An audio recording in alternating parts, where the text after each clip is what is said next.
everybody, welcome to Late Night Movie Talk. My name's Jake, and tonight we're going to talk about The Amateur. It's directed by James Hawes, and it stars Rami Malek, and he plays a CIA analyst, and his wife, played by Rachel Brosnahan, she goes on a trip over to London, and she is killed by a group of terrorists.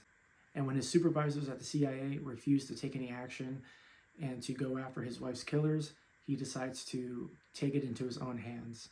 And he kind of forces his supervisors to train him as a field operative in order for him to face his wife's killers, track them down, and to kill them himself. And that's where Lawrence Fishburne's character comes in as Colonel Henderson, who trains Charlie as, an operative, with shooting and explosives and stuff. He kind of just oversees his field training. So naturally, Charlie uncovers some things about his supervisors with the CIA, and he's basically forced to go on the run and do this by himself while being hunted by the CIA. Now, this is a typical revenge plot. We've seen it many times before. The movie doesn't do anything that would really stick out or seems very original or even very fresh. The only thing that really holds it up, is the actors. I mean, they kind of elevate the material. I mean, it's Rami Malek, Lawrence Fishburne, Rachel Brosnahan, Holt McCallany. You also have John Bernthal, who has a small role as one of the field operatives, and he seems to kind of care about Charlie, and he does seem to genuinely want to help him. He's not a badass at all. He's not a soldier. He's not a spy.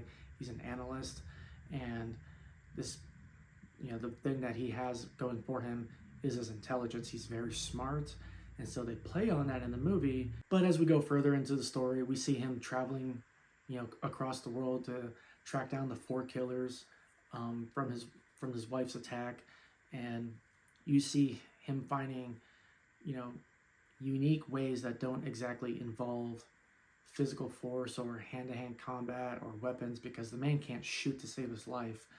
He is a nerd's nerd, and so going the traditional route isn't going to work for him. And some of the methods that he uses to kill some of these people are sort of interesting. They work for the story, but like I said, nothing stands out, and nothing will blow you away. The runtime is also right around 2 hours, and something like this would be better off, I would say, cutting at least like 15 minutes out of this, make it about an hour 45. It would probably flow a little better, because there's some slow parts where you could really just, you can feel it, where you kind of get a little bored. But overall, I would say that this isn't anything I would rush out to see. It doesn't do anything really new to the genre, and you're probably better off waiting for it to hit streaming. And if you have seen it, go ahead and comment below and let me know what you thought about it, and what's your favorite good guy turns badass revenge story.